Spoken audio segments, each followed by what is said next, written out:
Ẹ káalẹ́, ẹ káàsán, ẹ káàárọ̀, ṣé kí ni ẹ kú ìrọ̀lẹ́ àbí ẹ kú ìyálẹ̀ta? Justice for Timothy, bí ọ̀pọ̀lọpọ̀ tó ṣe rí ní lálẹ́, àwọn tí wọ́n nífẹ̀ẹ́ òdodo tí wọ́n fẹ́ kí a rí ìdájọ́ òdodo gbà lórí Timothy ni wọ́n á dùn. Àwọn tí wọ́n fẹ́ kí ẹni bí pọ̀ lórílẹ̀ inú wa dùn. Àwọn tí wọ́n fẹ́ kí àwọn ritualist kan máa dínkù inú wa dùn. Àwọn tó ní gbọ́mọ wọn ṣògùn owó, tó ní fáwọn náà ṣògùn owó, tó ní sírìn, tó ní sẹsẹ̀ gbé inú wa dùn. Ṣùgbọ́n àwọn tó yẹ pé ritualist gan ni wọ́n tẹ́lẹ̀ tá a mọ̀, tẹ́rù ń bà wọ́n pé tó bá mọ̀ bá àwọn lọ́jọ́ kan, ọmọkùnrin yìí àbẹ́lòmí ibi tiẹ̀ náà mọ̀ ní máa takú ti àwọn lọ́rùn báyìí bí ó ṣe takú ti Adédoyin, inú wọn bàjẹ́. Àwọn tó yẹ pé wọ́n wò pé wàhálà àwọn family Timothy nìyẹn, wàhálà àwọn bọ́ọ̀ ìgbà tiẹ̀ pọ̀ lórí ẹ̀, ó ti kú náà, àmọ́ èèyàn tó ti kú, inú wọn bàjẹ́. Torí pé kò kàn wọ́n rò pé kò kàn wọ́n, let me put it that way, wọ́n rò pé kò kàn wọ́n.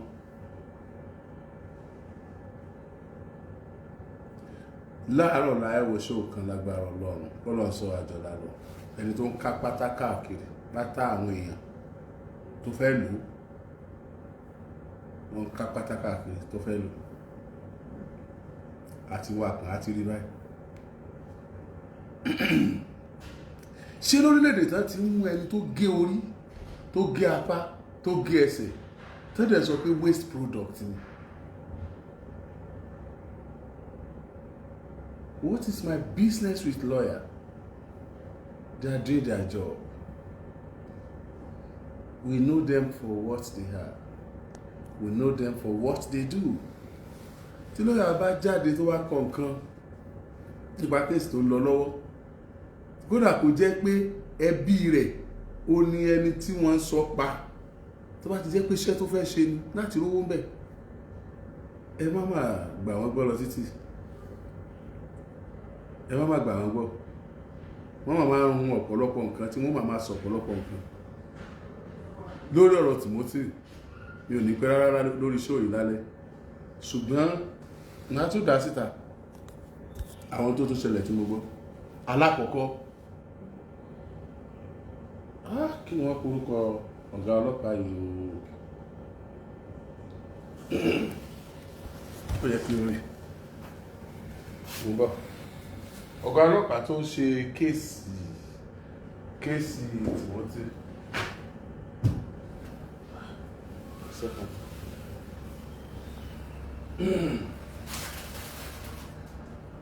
Kò sí bẹ́ẹ̀, ṣé kò sí lọ́wọ́ ẹ̀? Náà ọ̀gá tó dárúkọ ẹ̀rọ abẹ́bìnrin nílẹ̀.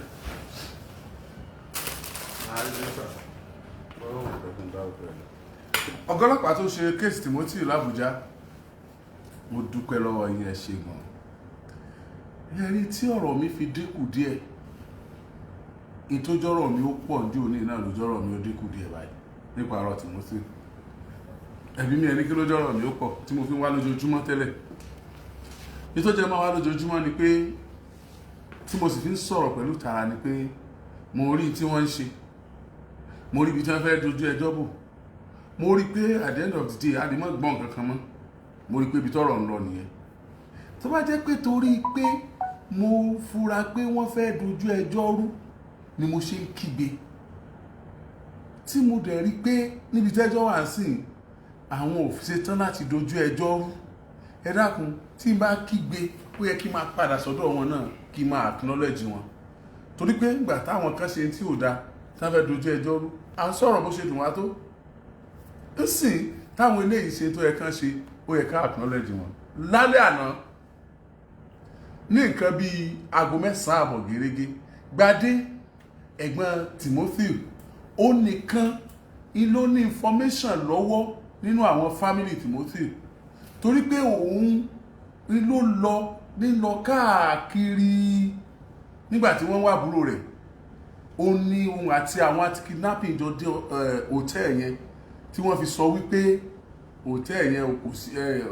Timothy ò sún bẹ́ẹ̀ ó ní òun àti àwọn anti-kidnapping ni wọ́n tún jọ tẹ̀lé àwọn ẹni yẹn lọ ni wọ́n jọ lọ sí bank tí wọ́n fi rí i pé ó sanwó òun àtàwọn anti-kidnapping wọ́n tún jọ padà wá sí hòtẹ́ẹ̀ yẹn tí wọ́n fi arrest lady yẹn òun àti àwọn anti-kidnapping náà ni wọ́n tún jọ lọ wú òkú Timothy nígbà táwọn lady yẹn jẹ́wọ́ ó tún tẹ̀lé wọn déwájú commissioner of police gbogbo àwọn ọ̀rọ̀ tó ń jáde ńgbà yẹn ọwọ́ Gbadé ló wà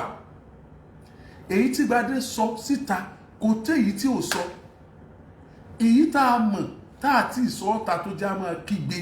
tí àjọ mọ̀ láàrin èmi àti Gbadé ó pọ̀ jẹ́ tá à ń sọ lọ gbogbo tá à ń ṣe yìí kì í ṣe láti ṣàkóbá àbí láti mú ìfàsẹ́yìn bá iṣẹ́ ọlọ́pàá à ń ran iṣẹ́ ọlọ́pàá lọ́wọ́ ni so anybody tó bá ní pé à ń ran iṣẹ́ ọlọ́pàá lọ́wọ́ with this ẹja nínú wọn náà bí ọ̀daràn pé ara wọn ni ara àwọn tí ò fẹ́ kọ́ ọlọ́pàá ṣiṣẹ́ yẹn nìyẹn àwọn information sí ní bẹ lọ́wọ́ Gbadé ó dẹ̀ dúró láti máa jẹ́rìí tako àwọn ẹni yẹn àwọn tí wọ́n ṣe àwọn tí wọ́n sọ nígbà tí wọ́n kọ́kọ́ débẹ̀ tẹ́lẹ̀tẹ́lẹ̀ ní Gbadé ti sọ fún mi pé àtijáde wọn máa rí bákan o ẹ̀gbọ́n Timothy ẹni tí Timothy gba ọyàn lẹ́nu ẹ̀ mo lè fi fọ́tò tóun àti Timothy jọ yà mo lè sẹ́ẹ̀dẹ̀ sí wọ́n jọ dúró tira wọn báyìí wọ́n jọra wọn wọ́n jọ wọ súùtù gbà náà Gbadé yìí òun náà ló wà pẹ̀lú àwọn òbí rẹ̀ torí pé ọmọkùnrin méjì péré làwọn ẹbí yẹn bí nígbà tí Timothy ti kú Gbadé nìkan ló kù pẹ̀lú àwọn obìnrin tó kù ọmọkùnrin kejì tó tún wà nínú ẹbí yẹn lónìí òun ni Kẹ́hìndé ìbejì àti Manuel tí Gbadé bí àwọn méjì yẹn ni wọ́n kù Timothy tí wọ́n fi jẹ́ mẹ́ta lọ́kùnrin nínú ẹbí yẹn lónìí ni wọ́n kù Gbadé tí wọ́n fi jẹ́ mẹ́ta lọ́kùnrin nínú ẹbí yẹn lónìí àfi ọmọ tó bá tí Gbadé náà bá tó ń bí lókù ṣùgbọ́n nínú ọmọ tó tara ìyá Timothy jáde Gbadé yìí nìkan ló kù lọ́kùnrin òun náà ní sí lọ sọ́tún tí ń lọ sósì lórí ikú àbúrò rẹ̀ Timothy oní lórí rédíò oní ọ̀dọ̀ ọlọ́pàá lóṣogbo òun àwọn ọlọ́pàá Àbújá ọkàn sí bẹ́ẹ̀ bá fẹ́ rí àwọn Timothy láago 9 àbọ̀ lálẹ́ àná Gbadé gbé ọ̀kadà rẹ̀ lè dí ọ̀kadà táwọn obìnrin máa ń sábà gùn yẹn ó gùn lọ sí agbègbè kan nílùú Èrúwà ó fẹ́ ra nǹkan bó ṣe páàkì ọ̀kadà lẹ̀ báyìí tí ń sọ̀kalẹ̀ náà ni mọ́tò dúdú kan páàkì lẹ́gbẹ̀ẹ́ Gbadé wọ́n dẹ̀ ṣílẹ̀kùn wọn ní òun náà ni kí wọ́n ti wọnú mọ́tò ó yá wọlé sínú mọ́tò wọlé síbí ó ní fún kíni kí wọ́n wọlé ó yí padà báyìí ó fi gbé ta ó họ gbogbo àwọn tó gbà ń bẹ̀ náà kígbe sí àwọn ọlọ́pàá ò jìnnà síbẹ̀ àtàwọn àmọ̀tẹ́kùn wọ́n sáré débẹ̀ àwọn ọlọ́pàá àtàwọn àmọ̀tẹ́kùn ni àwọn ọlọ́pàá gangan àwọn ni wọ́n gbé Gbadé kúrò ń bẹ̀ tí wọ́n sì gbé sínú mọ́tò rẹ̀ wọ́n rescue Gbadé wọ́n dẹ̀ gbé Gbadé lọ. As at the time tí mò ń sọ̀rọ̀ yìí iléeṣẹ́ ọlọ́pàá nípínlẹ̀ Ọ̀yọ́ wọ́n ti wà aware of ọ̀rọ̀ yìí torí pé iléeṣẹ́ ọlọ́pàá ẹ̀ka wọn tó wà lẹ́rùwà ó send signal sí headquarters wọn lọ́yọ̀ state headquarters lọ́yọ̀ state náà send signal sí Àbújá pé Gbadé o tí as investigation lọ́wọ́ o lórí ikú àbúrò rẹ̀ o lálẹ́ yìí o wọ́n gbé lọ tán o díẹ̀ ló kù o wọ́n fẹ́ pa tán o díẹ̀ ló kù o ìyẹn lálẹ́ àná sátidé ní nǹkan bíi 9:30 p.m. ọ̀rọ̀ kékeré kọ́ lọ̀rọ̀ Adédoyin ọ̀rọ̀ kékeré kọ́ lọ̀rọ̀ Adédoyin àwọn kan wọ́n ní èmi sọ̀rọ̀ autopsy o bóyá ń sọ bẹ́ẹ̀ mọ́ o tí mo rí omi ni èmi ò lè ròyìn ara mi pé tí mo jẹ́ ni mi lè sọ̀rọ̀ láyé kí ní mi sọ bẹ́ẹ̀ mọ́ torí mi ò ní sọ́tì bá ti sọ mi ní sọ́tì bá ti rí mo sọ̀rọ̀ lórí autopsy Timothy ẹ gbọ́ gbẹ̀gẹ̀dẹ̀ ó gbiná lọ́jọ́ tọ́lọ́pàá bá hà náà sẹ̀ gbẹ̀gẹ̀dẹ̀ ó gbiná lọ́jọ́ táwọn ọlọ́pàá bá sọ iye àwọn tó wà lọ́wọ́dọ̀ àwọn gbẹ̀gẹ̀dẹ̀ ó gbiná tẹ́ bá gbọ́ iṣẹ́ tí olúléeṣẹ́ ọlọ́pàá tí wọ́n ṣe àwọn instant response team IRT tí wọ́n ti ṣe lórí ọ̀rọ̀ kù Timothy tí wọ́n bá síta báyìí fún yín pé nǹkan báyìí láti ṣe o àwọn báyìí la mú o lálẹ́ ẹjọ́ náà iye àwọn báyìí ló wà lóòótẹ́ yẹn báyìí ni wọ́n ṣe pa ìta ń sọ yìí báyìí ni wọ́n ṣe pa báyìí ni wọ́n ṣe pa ẹ̀rù Ọlọ́run bá yín ẹ̀rù Ọlọ́run bá yín mi ò síbẹ̀ o lọ́sọ̀ pa Timothy bọ́ tó dá mi lójú ni pé àwọn èèyàn tó pa Timothy ní táìmù tí wọ́n pa Timothy wọn ò lè di wọ́n wá kéré jù o bóyá àwọn kan wá wà lẹ́nu rẹ̀kún kankan wọ́n kéré jù o àwọn èèyàn tó pa Timothy ò lè dín ní 4 sí 6 àwọn tó pa Timothy wọ́n dín ní 6 let me put it that way ká tó di ẹsẹ̀ mú ká tó di apá mú ká tó di orí mú òkú ejò gan mọ́ ejò wèrè torí tá a fẹ́ gbà lára rẹ̀ nígbà tí èsì pa kì pádànù ibi kẹ̀kẹ́ la ní ìdí tá a fi pa wọ́n di bí bẹ́ẹ̀ kọ́ gbogbo tí ẹ fẹ́ gbà lára rẹ̀ ní ó waste màá send receipt kan fún yín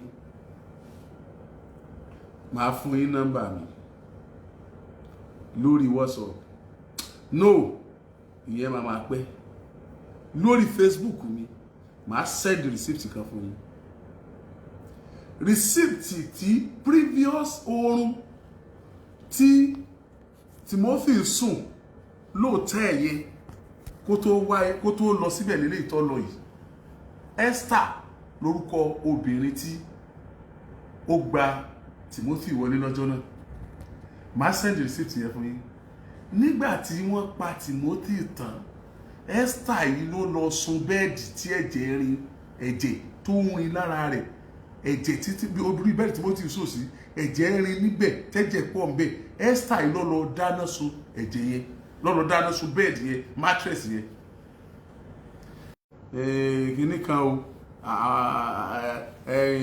Adédoyin ṣe ritualist o kí àwa táwa wà lórí Facebook o kí àwa ọmọ bàlú kọjẹ́ o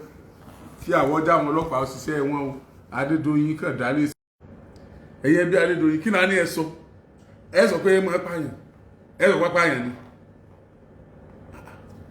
kí náà ní ẹ sọ ẹ gbé mo tẹnu mọ́rọ̀ kan mo tẹnu mọ́ orúkọ wọn lè wà nínú Lodgers book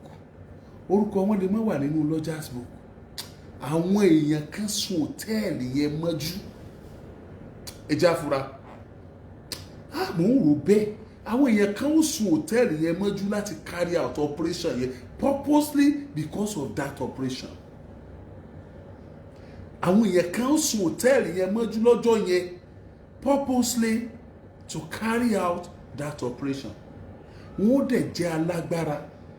wọ́n jẹ́ àwọn tí wọ́n lè sọ fún security ẹnu ọ̀nà pé ó yá leave that place tó wọ́n bá ba security yóò sọ ẹni tó ní kó wọ́n leave that place nígbà tí wọ́n fẹ́ gbé jáde Abrohim nìkan là ń sọ ni iléeṣẹ́ ọlọ́pàá ẹṣẹ́ o gbogbo táwọn àwọn ọlọ́pàá ilé yìí mi ò tiẹ̀ mọ́ irú tiẹ̀ wọ́n kàn sáà ń ṣe nígbà tí wọ́n fẹ́ gba aládá lọ́dọ̀ Ọlọ́run ni wọ́n ṣiṣẹ́ owó wọ́n kàn ṣiṣẹ́ iṣẹ́ àdúrà wọ́n ṣiṣẹ́ kọ́ wọn mọ́ kú dànù wọ́n ṣiṣẹ́ kí wọ́n mọ́ kábàámọ̀ wọ́n ṣiṣẹ́ káyé wọn mọ́ bàjẹ́ wọ́n ṣiṣẹ́ kí wọ́n kórí burúkú wọn mọ́ bá wà tó mọ́ wọn iṣẹ́ tán ṣe nìyẹn. It's beyond the salary. They are doing it wholeheartedly. They are doing it with passion. Yes. The cancer of emotion. All emotion call me. Emotion call me. What are you telling me? emotion wà lára ṣe wa, you don't know. We must entertain emotion in journalism. We must entertain emotion in broadcasting. Did you want to know? This is the reason. This is how we entertain emotion. Tó bá ń kàròyìn pé èèyàn kú ò gbọ́dọ̀ rẹ́rìn, nǹkan ẹ̀rín ìbá bá ọ. Àbí? Is that not emotion? That you show the emotion, you show the sympathy they see the apathy in what you are doing. That into ṣẹlẹ̀ gangan o gbọ́dọ̀ kárí ẹ̀. O gbọ́dọ̀ máa report pé èèyàn kú kó máa rẹ́rìn. O gbọ́dọ̀ máa report pé wọ́n bímọ kó máa sunkún. O gbọ́dọ̀ máa nítorí kẹ́ celebrate. O gbọ́dọ̀ máa fìbànújẹ́ sọ. That's it now. Is that not? Shey you don't know that ìyẹn wọ́n ti fi create emotion yẹn that o gbọ́dọ̀ kárí ẹ̀ àwọn tí nǹkan yẹn kàn kí wọ́n rí ntọ́kàn wọ́n yẹn lára tiẹ̀ náà. By the time you are reporting that particular incident, you don't know. Bóyá ẹ mọ̀ nígbà tí jẹ́ pé àwọn half-baked journalist ti Facebook Zuckerberg ti sọ di journalist ni wọ́n mọ̀ question ẹ̀ tó jẹ́ core journalist gan lórí ẹ̀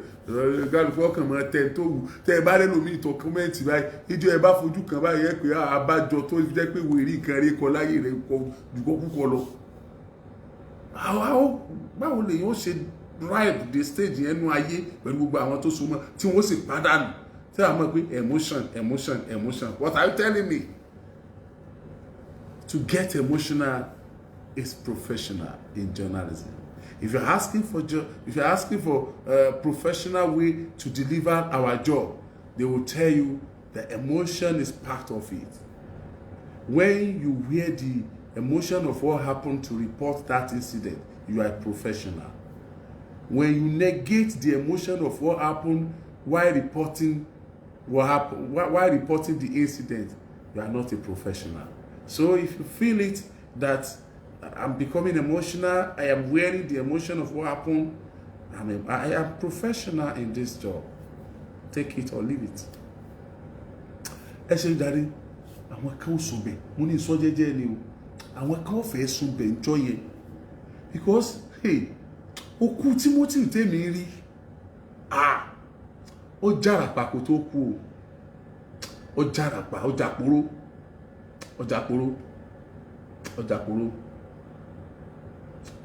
gan kó tó kú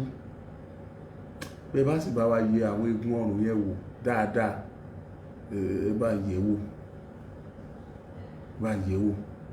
ṣùgbọ́n lẹ́ẹ̀kan sí autopsy report wọ́n pa Timothy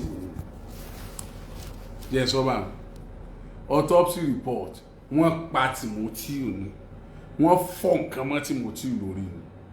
ẹ lọ dúró ẹ jẹ́ kọ́lọ́pàá sọ fún wa ìní sọ in details ṣùgbọ́n èyí tí mà tẹnu mọ́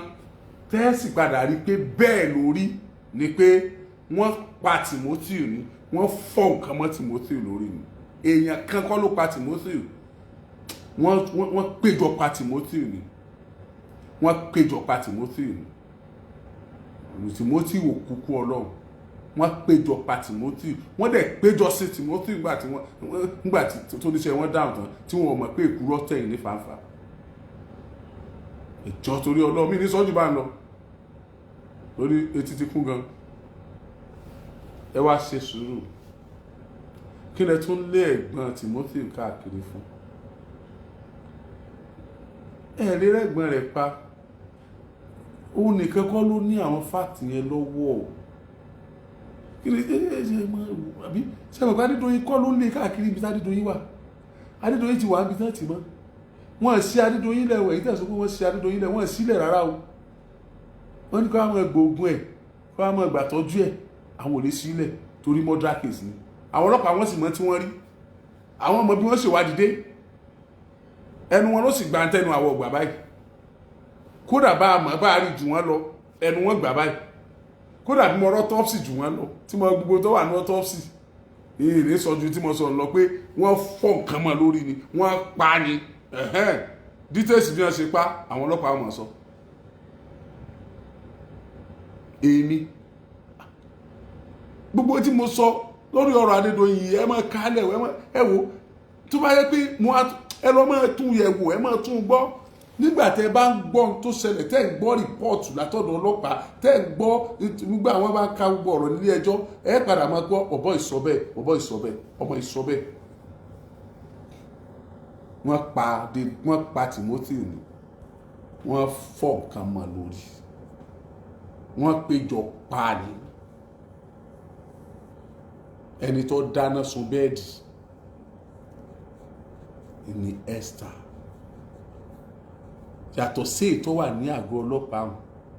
èyí tó dáná sun bẹ́ẹ̀dì tí ẹ̀jẹ̀ mú dandandan èyí tí mo ti send picture Timothy sí àtẹ̀yìn tẹ́ ẹ ti rí ń bò mí yàtọ̀ sọ́dọ̀ mi sẹ́yìn ò rí pásọ tí Timothy wọ̀ tó wà lọ́wọ́ òkè yẹn ẹ̀jẹ̀ mú ni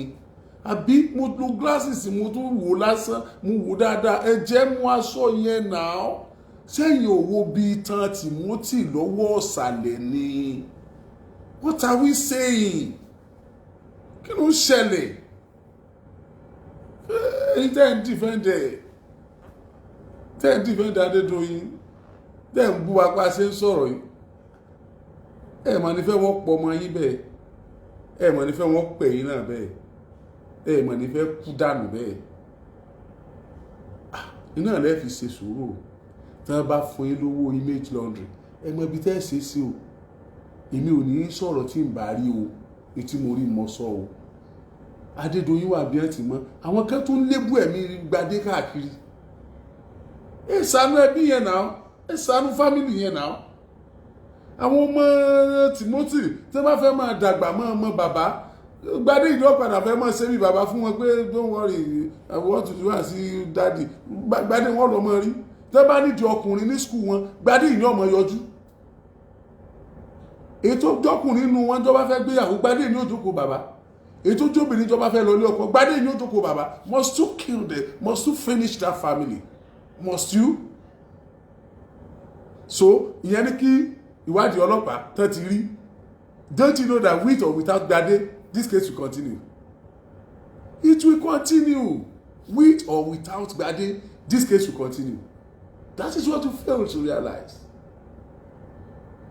That's what you fail to realize. Leave him. Let him live. Don't waste him like his brother. Leave him. Ó ga o. Ẹ tún lọ ambush lérúwà. Ẹ ṣe ti ẹ̀sẹ̀ yìí lérúwà òun gan ni. Tí ẹ̀sẹ̀ yìí ni. This same Èrúwà. Ní ẹnu ọmọ kan wà ní ọmọ Bongo. Wọ́n lọ wà ní Odùduwà University kan náà. Iná lọ́mọ yẹn lọ wọn ò rókù ẹ̀ wọn rárí bí ẹ̀dì sí ọmọ Èrúwà náà ni ikú ẹ̀ lọ́pàá bàbá ẹ̀ náà lọ́pàá yẹ this same Odùduwà University náà ló lọ ní student Odùduwà University ni wọn ò rókù ẹ̀ wọn ò ráyè ẹ̀dì sí ọmọ Èrúwà náà lè tẹ́ ẹ̀ tún pa iná kí lẹ tún lọ ṣe lérúwà ẹ tún lè oh my God wọn á tún máa flag show yìí bá jẹ́ ẹ flag ẹ̀ dáadáa kìí ṣe olóńgbò ní ọ̀pọ̀ ìkùnjẹ ẹ máa wò wájú báyìí tó bá dọ̀la akọ̀la tó bá dọ̀la akọ̀la tó bá dọ̀la akọ̀la òní máa pa ọ̀la máa pa ẹnu làtẹ́lẹsẹ̀ fi pàpọ̀ ojú ọ̀nà wà inna jundana lahumul ghalibun waja'alna min bayni aydihim shadan wa min khalfihim shadan fa aghshaynahum fahum la yubsirun wallahu ya'simuka minan nas wallahu yasimuka minan nas Olúwa lọ́wọ́ rẹ̀ mo fi ẹ̀mí mi lé o mo ti gbójú mi sórí òkè wọn ni mo ti mọ ibi tí ìrànlọ́wọ́ mi ó ti wá pé ọ̀dọ̀ rẹ̀ náà ni ìwọ lọ́ba ẹni tó ń pa mí mọ́ tí kì í tó gbé tí kì í sùn rárá ẹni tó ń pa mí mọ́ kì í tó gbé bẹ́ẹ̀ ni kì í sùn rárá ẹ̀rù bà wá Ọlọ́run la bẹ̀rù a lè pààyàn lé a lè bọ̀wọ̀ fún èèyàn ṣùgbọ́n a bẹ̀rù Ọlọ́run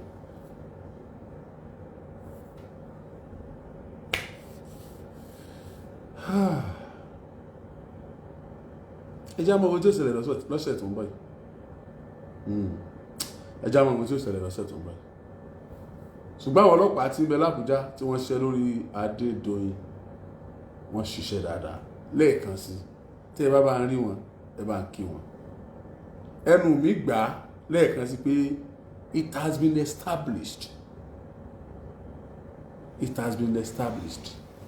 with our findings.